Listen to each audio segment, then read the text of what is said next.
ছাড়াও সাধারণ প্রার্থী। দক্ষিণে অবশ্য পাল্লা ভারী ফুল টাইম রাজনীতিবিদদেরই। তবে দুই সিটিতেই কোটিপতি প্রার্থীদের ছড়াছড়ি। তাদের এই সম্পদের পাহাড়ের সাথে আছে বিশাল অঙ্কের দায় দেনাও। নির্বাচন কমিশনের প্রকাশিত হলফনামায় মিলেছে এসব তথ্য। ঢাকা দক্ষিণে বিএনপি নেতা মির্জা আব্বাসের বিরুদ্ধে মামলায় গ্রেফতারি পরোয়ানা থাকায় নির্বাচনে তার প্রতিদ্বন্দ্বিতা নিয়ে রয়েছে সংশয়। তবে সম্পদ কিংবা দায় দেনা সব দিক থেকেই এগিয়ে মির্জা আব্বাস। 100 কোটি টাকার সম্পদের বিপরীতে তার দেনা 75 কোটি টাকা। বাৎসরিক আয় 7 কোটি 35 লাখ টাকা। স্ত্রী আফরোজা আব্বাসের নামেও আছে কোটি কোটি টাকার সম্পদ। ফুল টাইম রাজনীতিবিদ হিসেবে হলফনামায় উল্লেখ করা মির্জা আব্বাসের বিরুদ্ধে আছে 37টি ফৌজদারি মামলা। এছাড়াও বিএনপি সমর্থক আরেক মেয়র প্রার্থী নাসিরউদ্দিন আহমেদ পিন্টুর মোট সম্পদের পরিমাণ 22 কোটি টাকা। তার স্ত্রীর আছে 3 কোটি টাকার সম্পদ। তবে স্বামী স্ত্রী দুইজনেরই দেনার পরিমাণ প্রায় 10 কোটি টাকা। পিলখানা হত্যা মামলায় যাবজ্জীবন সাজা খাচ্ছেন পিন্টু। অবশ্য রায়ের বিরুদ্ধে উচ্চ আদালতে আপিল মামলা চালাচ্ছেন তিনি। বিএনপি সমর্থক আরেক মেয়র প্রার্থী আব্দুস সালামের বাৎসরিক আয় 4.5 লাখ টাকা। তার স্ত্রী আর সন্তানদের কোনো আয় নেই। ঋণ আছে প্রায় 5 লাখ টাকা। তার বিরুদ্ধে বর্তমানে হরতাল অবরোধের নাশকতার 3টি মামলা চলছে। মির্জা আব্বাসের মতো সালামও বর্তমানে আত্মগোপনে রয়েছেন। আওয়ামী লীগ সমর্থিত মেয়র প্রার্থী সাইদ খোকনও সম্পদের হিসেবে কম যান না। অর্ধশত কোটি টাকার সম্পদের পাশাপাশি তার বাৎসরিক আয় 42 লাখ টাকা। ঋণ আছে 19 কোটি টাকা। তবে স্বামীর চেয়ে স্ত্রীর সম্পদের পরিমাণ আরো বেশি। এছাড়াও ঢাকা সিটি উত্তরে আছেন দুই আলোচিত ব্যবসায়ী মেয়র প্রার্থী। এফবিসিসিআই এর সাবেক সভাপতি আনিসুল হক হলফনামায় দেখিয়েছেন ব্যবসায়ী হিসেবে 22টি প্রতিষ্ঠান আছে তার। সঞ্চয়পত্র, বাড়ি ভাড়া আর ব্যবসা থেকে বাৎসরিক মোট আয় প্রায় 76 লাখ টাকা। তবে আয়ের দিক থেকে স্বামীকে ছাড়িয়ে গেছেন স্ত্রী। তার আয়ের পরিমাণ প্রায় 85 লাখ টাকা। আনিসুল হকের জামানতবিহীন দেনা রয়েছে 5 কোটি 30 লাখ টাকার মতো। ঢাকার এই অংশে মনোনয়ন জমা দেয়া বিএনপি চেয়ারপারসনের উপদেষ্টা আব্দুল আল মিন্টু 14টি ব্যবসায়ী প্রতিষ্ঠানের সাথে যুক্ত। তার বাৎসরিক আয়ের পরিমাণ প্রায় 5 কোটি টাকা। স্ত্রী আর নিজ নামে মিন্টুরও আছে কোটি কোটি টাকার সম্পদ। মিন্টুর বিরুদ্ধে 13টি ফৌজদারি মামলা আছে, যার মধ্যে 5টিতে জামিনে আছেন তিনি। ব্যাংক ঋণের দেনা আর মামলার কারণে তার মনোনয়নপত্র বাতিল হতে পারে এমন আশঙ্কাও রয়ে গেছে। সাজিদ হক, চ্যানেল 24, ঢাকা। ঢাকার 2 সিটিতে মনোনয়নপত্র জমা দিতে ব্যর্থ কাউন্সিলর প্রার্থীরা আইনের আশ্রয় নেওয়ার ঘোষণা দিয়েছেন। তাদের অভিযোগ, নির্বাচন কর্মকর্তাদের গাফিলতির কারণেই নির্ধারিত সময়ে মনোনয়নপত্র জমা দিতে পারেননি তারা। আর নির্বাচন কমিশনের দাবি, নির্ধারিত সময়ের পর কারো মনোনয়নপত্রই নেওয়া হবে না। রোববার বিকেল ঢাকার 2 সিটি নির্বাচনের মনোনয়নপত্র জমা দেওয়ার শেষ দিনের চিত্র। মনোনয়নপত্র জমা দিতে না পেরে ক্ষোভ জানান অনেকেই। এমন ঘটনা ঘটেছে উত্তর দক্ষিণ 2 সিটিতেই। রিটার্নিং কর্মকর্তার কার্যালয়ে কয়েক দফা চেষ্টার পর ব্যর্থ হয়ে প্রার্থীরা ধর্ণা দেন নির্বাচন কমিশনে। সোমবার তারা দেখা করেন প্রধান নির্বাচন কমিশনারের সাথে, কিন্তু কোনো আশ্বাস না পেয়ে মঙ্গলবার আবারও কমিশনে যান। দেখা করেন কমিশনার আব্দুল মোবারকের সঙ্গে। মনোনয়নপত্র জমা দিতে না পারা প্রার্থীদের অভিযোগ, কর্মকর্তাদের গাফিলতির কারণেই তারা মনোনয়নপত্র জমা দিতে পারেননি। তাই এখন তারা আইনের আশ্রয় নেওয়ার প্রস্তুতি নিচ্ছেন। নির্দিষ্ট সময় ওখানে ছিলাম, কিন্তু আমার মনোনয়নপত্র ওই টেবিলেই ছিল। কিন্তু টেবিল থেকে আমি বললাম যে আমারটা তো টেবিলে আছে, বলে যে টোকন দিয়ে দিছি। এক দেশে 2 আইন কিভাবে হয়? দক্ষিণের এক আইন আর উত্তরের এক আইন কেন? রাত 9টা পর্যন্ত যদি দক্ষিণে উত্তরে নেওয়া হয়, তাহলে আমাদেরটা কেন নেওয়া হবে না? আবেদনপত্র জমা দেওয়ার পরে আজকে ওনারা বৈঠক করেছেন। ওনারা বললেন যে আপনাদের ব্যাপারে মনোনয়নপত্র নেওয়ার আমাদের কোনো সুযোগ নেই গ্রহণ করার। তবে বঞ্চিত প্রার্থীরা যাই বলুন না কেন, নির্বাচন কমিশনের সাফ জবাব, যারা সময় মতো মনোনয়নপত্র জমা দিতে পারেননি নতুন করে তাদের সুযোগ দেওয়া হবে না। যেহেতু 5টার পরে অথবা 5টার পরে যারা দিয়েছে তাদের মনোনয়নপত্র যেগুলো জমা দিয়েছে একটা গ্রহণ করা হয়নি, কোনো বিশেষ বিবেচনার কোনো প্রশ্ন উঠে না। এদিকে সাংবাদিকদের অপর এক প্রশ্নের জবাবে শাহনওয়াজ জানান, কোনো মামলায় প্রার্থীদের গ্রেফতারে নির্বাচন কমিশনের অনুমতি লাগবে না। আমাদের জানা মতে আমাদের কনসার্ন নিয়ে আইনের ব্যক্তিকে অ্যারেস্ট করতে হবে এই ধরনের কথা আমাদের আচরণ বিধি অথবা আইনে লেখা আছে বলে আমার জানা নেই। কমিশনার মোহাম্মদ শাহনওয়াজের দাবি, অতীতের মতো এই নির্বাচনও সুষ্ঠু হবে। নির্বাচন হয়েছে, আমরা এই বড় আশা করি একইভাবে নির্বাচন করবে। আহসান হিমেল, চ্যানেল 24, ঢাকা। এদিকে গোয়েন্দা পুলিশের যুগ্ম কমিশনার মনিরুল ইসলাম জানিয়েছেন, সম্ভাব্য প্রার্থীদের মধ্যে যাদের নামে ফৌজদারি মামলা রয়েছে তার তালিকা নির্বাচন কমিশনে দেয়া হবে। এবারে অন্যান্য খবর।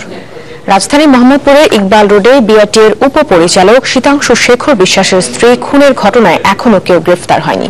কেন এই হত্যা তাও জানা যায়নি। গতকাল রাত 10টার দিকে নিজ বাসায় স্ত্রী ও 2 কন্যা সহ হামলার শিকার হন শীতাংশু নিজেও। প্রতিবেশীরা তাদের হাসপাতালে নিয়ে গেলে স্ত্রী কাবেরী সেখানেই মারা যান। শীতাংশু এক সরকারি কর্মকর্তা এবং তিনি জানিয়েছেন, জহির নামে এক ব্যক্তি এই হামলাটি চালিয়েছে।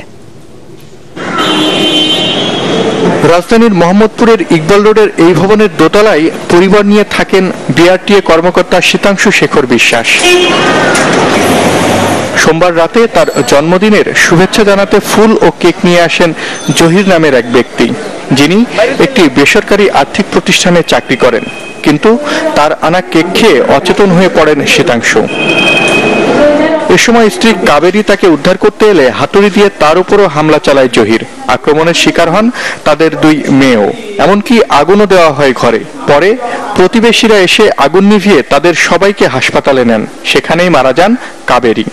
তো যেটুকু স্যারের কাছ থেকে জানলাম যে ওটা খাওয়ার পরে উনি অচেতন হয়ে পড়ছে, আর তার আগে ওনাকে কিছু পেপারসে সাইন করতে বলছিল, উনি সাইন করেন নাই। ওইটুকু পরে দেখে সাইন করব। তো পড়ে যাওয়ার পরে নাকি ওনার মিসেসকে ডাকছে যে উনি তো পড়ে গেছে। মিসেস যখন রুম থেকে বের আসে তখন সে হাতুড়ি দিয়ে ওনাকে প্রথম আঘাত করে, তারপরে স্যারকে মারে, ওনার মেয়েকেও মারে। মারার পরে নাকি রুমে আগুন টাগুন ধরায় দিয়ে সে চলে যায়। উনি একটা সম্ভবত আইডিএলসিতে একটা লিজিং কোম্পানিতে জব করে, জহির নাম এরকম। প্রতিবেশীরা জানান, রাত 10টার দিকে আগুন চিৎকার শুনে শীতাংশু শেখরের বাসায় ছুটে যান তারা। সেখানে গিয়ে দেখতে পান শীতাংশু, কাবেরী ও তার ছোট মেয়ে অদ্রি অজ্ঞান অবস্থায় পড়ে আছেন, আর আরেক মেয়ে আহত অবস্থায় লুকিয়েছিলেন পাশের রুমে। এ সময় তাদের উদ্ধার করে হাসপাতালে নিয়ে যান তারা। আগুন দাউ দাউ করে জ্বলতেছিল। আমি তখন ঢোকার ট্রাই করছিলাম, ঢুকছিলাম, একটু পরে আর নিঃশ্বাস নিতে পারতেছিলাম না। পরে আমি সাথে সাথে বের হয়ে এসে পড়ছি। দেন আগুনটা যখন নিভে গেছে তখন আমি ভিতরে ঢুকলাম, পরে দেখি যে সব ছাই। আগুন শুনতে দেখি সব বাইরে ভিতরে তখন বহুত লোকজন সমাগম, অনেক লোকজন সব নেমে ওই সব টানা হেঁচড়া সব বাইকে নিয়ে আসছে। শীতাংশু শেখর ও তার 2 মেয়ে মহাখালীর মেট্রোপলিটন হাসপাতালে চিকিৎসাধীন।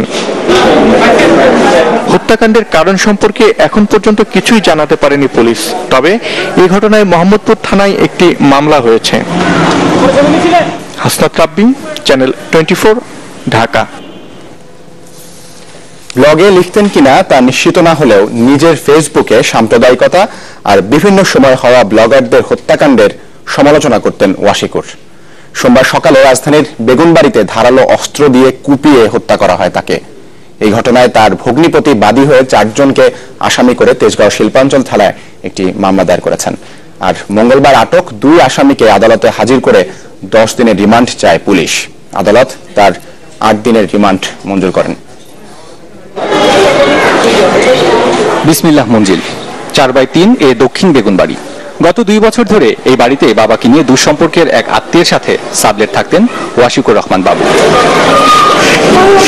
ফেসবুকে ইসলাম ধর্ম নিয়ে কটূক্তির অভিযোগে ওই বাড়ির সামনেই দিনের আলোতে ওয়াশিকুরকে খুন করে দুর্বৃত্তরা। ঘটনার পরপরই জনতার হাতে ধরা পড়েন আরিফ ও জিকরুল্লাহ নামে 2 জন। স্বজনরা জানান, খুবই শান্ত স্বভাবের ছিলেন ওয়াশিকুর। খুবই ভদ্র, বা কারোর সাথে কোনো রকম বাইরে গিয়ে আড্ডা দেওয়া বা কিছু কোনো রকম কিছুই নেই। সকালে অফিসে যেত, জানতাম যে চাকরি নাকি একটা করে বা কাজ শিখে, ওখানে যাইতো, আসতো সন্ধ্যা 7টা-8টার দিকে, আইসাও কম্পিউটারে কাজ করতো। ওয়াশিকুর কোনো ব্লগে লিখতেন কিনা সে বিষয়টি নিশ্চিত না হওয়া গেলেও তার ফেসবুক পেজে দেখা যায় ধর্মীয় গোঁড়ামি আর সাম্প্রদায়িকতার বিরুদ্ধে নানান লেখা। লিখতেন নাস্তিকদের কটূক্তির বিরুদ্ধে দাঁত ভাঙা জবাব সমগ্র নামে আরেকটি পেজে, যেখানে ধর্ম বিষয়ক বিভিন্ন উক্তিকে ব্যঙ্গাত্মক আকারে প্রকাশ করতেন ধারাবাহিকভাবে। ওই আমাকে বোধহয় রাত্রি 10টার দিকে ফোন দিয়ে কাঁদতে কাঁদতে জানালো যে অভিজিৎদা মারা গিয়েছে। ওইটার পরে ও এই বিষয়টা নিয়ে এত ফ্রাস্ট্রেটেড ছিল, ও এটা নিয়েও দেখবেন আপনি ওর ফেসবুকে যে ওর লাস্ট ফেসবুক স্ট্যাটাসটাও বোধহয় এমন ছিল যে ইস্যু আসে ইস্যু যায়, অভিজিৎ হত্যার ইস্যু ধামাচাপা পড়ে যায়, এমন একটা কিছু। ফেসবুকে ওর যে লেখাগুলি একটু স্যাটার টাইপের লেখা, হ্যাঁ, তো আসলে তো বুদ্ধিবৃত্তিক জায়গাগুলিতেই তারা আঘাত করবে, হ্যাঁ, তো সে কারণেই হয়েছে। তবে মুক্তমনা ব্লগের প্রতিষ্ঠাতা লেখক অভিজিৎ রায় হত্যার পর ফেসবুকে নানা মন্তব্য ও ক্ষোভ প্রকাশ করেন ওয়াশিকুর। গত 26 ফেব্রুয়ারি তেমনি একটি মন্তব্যের নিচে দেখা যায় হত্যার হুমকি। আর তিনি খুন হবার পর ফেসবুকে উচ্ছ্বাস প্রকাশ করেন কেউ কেউ। ওয়াশিকুরের ল্যাপটপ থেকে তথ্য উদ্ধারের চেষ্টা চালাচ্ছে পুলিশ। তারা জানিয়েছে জিকরুল্লাহ নিজেকে হাটহাজারী মাদ্রাসার ছাত্র দাবি করলেও তা সঠিক নয়। খোঁজ নেওয়া হচ্ছে আরিফের ব্যাপারেও। গ্রেপ্তারের মধ্যে আমাদের 2 জন আছে, বাড়ির বাড়ার ব্যাপারে আমাদের অভিযান আছে অব্যাহত। আরো তথ্য নিয়ে তাদের সম্পর্কে আরো তথ্য সংগ্রহ করার পরে আমরা তাদের গ্রেপ্তারের চেষ্টা করি। আমরা একটা মাদ্রাসা যেটা যে চিটাগাং ওইখানে দিয়েছিলাম, তখন পুলিশ জানিয়েছে এই নামে যে ঠিকানাটা দিয়েছে সঠিক না। রোলফলের সাথে মাদ্রাসার রোলফল বা নাম মিলে না। সোমবার ওয়াশিকুর হত্যাকাণ্ডে আরিফ ও জিকরুল্লাহ ছাড়াও তাহের নামে আরেকজন অংশ নেয়। আর মূল পরিকল্পনায় ছিল মাসুদ। তবে বাকি 2 জন এখনো রয়ে গেছে ধরাছোঁয়ার বাইরে। সামদানি হক নাজুম, চ্যানেল 24, ঢাকা। ওয়াশিকুর হত্যার ঘটনায় আটক 2 জনের একজন এর আগে নরসিংদীতে জেএমবি সদস্য হিসেবে আটক হয়েছিলেন। গোয়েন্দা পুলিশের যুগ্ম কমিশনার মনিরুল ইসলাম এই তথ্য জানিয়েছেন। তিনি বলেছেন যে হত্যার হুমকিদাতা ও অন্য সহযোগীদের সম্পর্কে আটকরা যেসব তথ্য দিয়েছে তা রিমান্ড শুরুর পর খতিয়ে দেখা হবে। একজন সম্পর্কে কিছু তথ্য পেয়েছি যেগুলো যাচাই বাছাই সাপেক্ষ, যে একজন এর আগেও জেএমবির সাথে সম্পৃক্ত থাকার অভিযোগে নরসিংদীতে গ্রেপ্তার হয়েছিল। তবে সেটি আমরা যাচাই বাছাই সাপেক্ষে নিশ্চিত হতে পারবো। নির্ধারিত সময় অনুযায়ী আগামীকাল থেকে শুরু হচ্ছে এইচএসসি ও সমমান পরীক্ষা। 8টি সাধারণ শিক্ষা বোর্ড সহ একটি কারিগরি ও একটি মাদ্রাসা বোর্ডে এবার এইচএসসি ও সমমানের পরীক্ষায় অংশ নিচ্ছেন প্রায় 12 লাখ শিক্ষার্থী। ঢাকা বোর্ডে পরীক্ষার্থীর সংখ্যা 2,76,000। এছাড়া সিলেটে শিক্ষা বোর্ডে অংশ নিয়েছেন 58,000 শিক্ষার্থী। বরিশালে পরীক্ষার্থীর সংখ্যা 56,000, রাজশাহী বোর্ডে 1,07,000, দিনাজপুরে 90,000, কুমিল্লায় 1 লাখ, যশোরে 1,26,000 এবং চট্টগ্রামে প্রায় 81,000। শিক্ষামন্ত্রী নুরুল ইসলাম নাহিদ বলেছেন, এইচএসসি পরীক্ষার সময় হরতাল কিংবা অবরোধের অনাকাঙ্ক্ষিত ঘটনার দায় দায়িত্ব বিএনপি জামায়াতকেই নিতে হবে। আমরা আমাদের জান প্রাণ দিয়ে তাদের সব রকমের সহযোগিতা দিয়ে যাব। আর আমরা আশা করব যে কেউ তাদের পথে কোনো কোথাও বাধা সৃষ্টি করবেন না। যদি চুল পরিমাণ কোনো ক্ষতি আমাদের ছেলে মেয়েদের হয়, তার জন্য দায় দায়িত্ব সমস্ত বর্তাবে বিএনপি জামাত এই জোট, যারা এইরকম একটা হিংস্র পথ অবলম্বন করে মানুষ হত্যার পথ গ্রহণ করছেন, তাদের উপর বর্তাবে। এই জন্য তার দেশবাসীর কাছে দায়ী হবেন। চলমান অবরোধ কর্মসূচির পাশাপাশি আগামী বৃহস্পতিবার ভোর 6টা থেকে শুক্রবার ভোর 6টা পর্যন্ত সারা দেশে হরতাল আহ্বান করেছে বিএনপি নেতৃত্বাধীন 20 দলীয় জোট। তবে সিটি কর্পোরেশন নির্বাচনের কারণে ঢাকা ও চট্টগ্রাম মহানগরী হরতালের আওতামুক্ত থাকবে। বিকেলে বিএনপির যুগ্ম মহাসচিব বরকতুল্লাহ বুলু স্বাক্ষরিত এক বিবৃতিতে এই ঘোষণা আসে। বিবৃতিতে আগামীকাল বুধবার সারা দেশের উপজেলা, পৌরসভা, জেলা ও সকল মহানগর থানায় বিক্ষোভ সমাবেশ ও মিছিলের ঘোষণা দেওয়া হয়। হৃৎপিণ্ডে মেয়াদোত্তীর্ণ রিং পরানো জায়েজ করতে এবার তুঘলকি কাণ্ড ঘটিয়েছেন জাতীয় হৃদরোগ ইনস্টিটিউটের সাবেক পরিচালক সহ কয়েকজন ডাক্তার। গত জানুয়ারির শেষ সপ্তাহে মেয়াদোত্তীর্ণ রিং পরানো নিয়ে চ্যানেল 24-এ এই খবর প্রচারের পর এই বিষয়ে তদন্তের নির্দেশ দেন হাইকোর্ট। এই আদেশের পরপরই এই রিং পরালে ক্ষতি হবে না বিশেষজ্ঞ বোর্ড বসিয়ে এমন সিদ্ধান্ত নেন সাবেক পরিচালক। আর ওই বৈঠক অনুষ্ঠানের তারিখ দেখানো হয় 6 মাস আগের। হিমেল মাহবুবের বিশেষ প্রতিবেদন, ছবি তুলেছেন নাসের বাবু।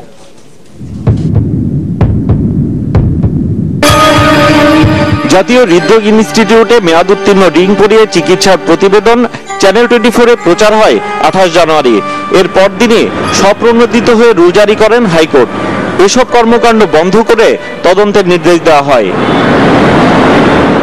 অনুসন্ধানে দেখা গেছে, ওই নির্দেশের পর মেয়াদ উত্তীর্ণ রিং বা স্টেন্ট ব্যবহারকে জায়েজ করতে বৈঠক করেন হাসপাতালটির তৎকালীন পরিচালক ও কয়েকজন চিকিৎসক। কার্যবিবরণীতে দেখা যায়, বৈঠকে মেয়াদ উত্তীর্ণের 1 বছর পর পর্যন্ত হার্টের রিং বা স্টেন্ট ব্যবহার করা যাবে এমন সিদ্ধান্ত হয়। বৈঠকে যারা ছিলেন তাদের স্বাক্ষর থাকলেও কোনো তারিখ নেই। রিং পরানোর ঘটনাকে বৈধ করার জন্য মূল কাগজে তারিখ দেখানো হয়েছে 2014 সালের 3 জুলাই।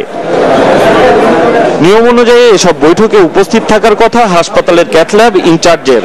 তবে বৈঠকের যে তারিখ দেখানো হয়েছে, ওই সময়ে ক্যাথল্যাবের দায়িত্বে থাকা চিকিৎসক দিলেন বিস্ফোরক তথ্য।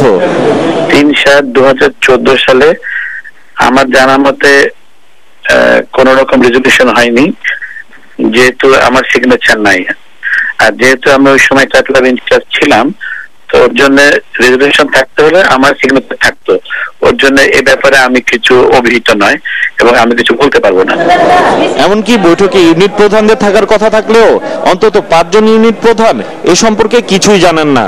একজনের কথায় নিশ্চিত হওয়া গেছে 2014 সালে নয়, বৈঠকটি হয়েছিল এবছর জানুয়ারি মাসে চ্যানেল 24-এ খবর প্রচারের পর। লাকিলি হোক আর আনলাকিলি হোক, ওই পিরিয়ডটাতে আমি একটা অ্যাডভান্স কার্ডিওভাস্কুলার ইন্টারভেনশন কোর্সে আমাকে ইউকেতে পাঠানো হয়েছিল। ওই সময় আমি মিটিংয়েও অ্যাটেন্ড করতে পারি নাই, বা আমি কোনো মতামত ওই সময় আমার নেওয়া হয় নাই। এই আমার ডিউ টু মাই অ্যাবসেন্স। আমি গিয়েছিলাম হচ্ছে, স্পষ্ট মনে আছে, 19শে জানুয়ারি এবং আসছি হচ্ছে 10ই ফেব্রুয়ারি। যদি ধরেও নেওয়া হয় 2014 সালে মেয়াদ উত্তীর্ণের 1 বছর পর পর্যন্ত রিং ব্যবহার করা যাবে এমন সিদ্ধান্ত হয়েছে, তাহলে সে নিয়মও লঙ্ঘন হয়েছে চলতি বছরের জানুয়ারি মাসে। অনুসন্ধানে দেখা গেছে জানুয়ারি মাসে পরানো 9টি রিং এর 3টির মেয়াদ শেষ হয়েছে অন্তত 3 বছর আগে। আমি 10 সালে ছিলাম ওখানে। 10 সালে আমরা যে স্ট্যান্ডগুলো কিনেছিলাম ওগুলো 12 সালেই শেষ হয়ে যাওয়ার কথা মেয়াদে, কিন্তু এখানে দেখা যাচ্ছে যে 15 সালে এসে সেই ডিরেক্ট স্ট্যান্ডগুলো ইউজ করা হয়েছে। তো প্রায় 3 বছর পরে আগেই তার মেয়াদ শেষ হয়ে গেছে। এগুলো গরিব মানুষকে ঠিক মতো ডিস্ট্রিবিউট করলে এত লোকের ভিড় থাকে হৃদরোগ হাসপাতালে। আমরা সারা জীবন দেখেছি ওখানে তো মাল আরো শর্ট পড়বে, এক্সেস পরে থাকার তো কোনো সুযোগ নাই। সম্প্রতি জাতীয় হৃদরোগ ইনস্টিটিউটে মেয়াদ উত্তীর্ণ চিকিৎসা সামগ্রীর একটি তালিকা করা হয়েছে। এতে দেখা যায় 138টি রিং ও 75টি পেসমেকারের মেয়াদ উত্তীর্ণ হয়েছে। দুদক জব্দ করেছে 3টি ভাল্ব, যার মেয়াদ পার হয়েছে অনেক আগেই। এর আগেও মেয়াদ উত্তীর্ণ ভাল্ব ব্যবহার করা হয়েছে এমন অভিযোগের সত্যতা মিলেছে। অবশ্য স্বাস্থ্যমন্ত্রী বলছেন যে কোনো ধরনের অভিযোগ পাওয়া মাত্রই ব্যবস্থা নেওয়া হবে। এই ধরনের আপনার রিং ব্যবহার করলে তো রোগীর জন্য সহায়ক হবে না। আপনি নিশ্চয় থাকতে পারেন স্বচ্ছতার সঙ্গে এগুলো দেখা হচ্ছে। দু একটা ব্যতিক্রম যখন ঘটবে, অভিযোগ আসা মাত্র আমার ব্যবস্থা নেই। একদিকে গরিবের জন্য সরকারি অর্থে কেনা হার্টের রিং, ভাল্ব এবং পেসমেকার স্টোরে ফেলে রেখে মেয়াদ পার করা, অন্যদিকে জীবন রক্ষাকারী এসব মেয়াদ উত্তীর্ণ জিনিস দিয়ে চিকিৎসা চালানো, এটি অবহেলা নাকি উদাসীনতা? হিমেল মাহবুব, চ্যানেল 24, ঢাকা।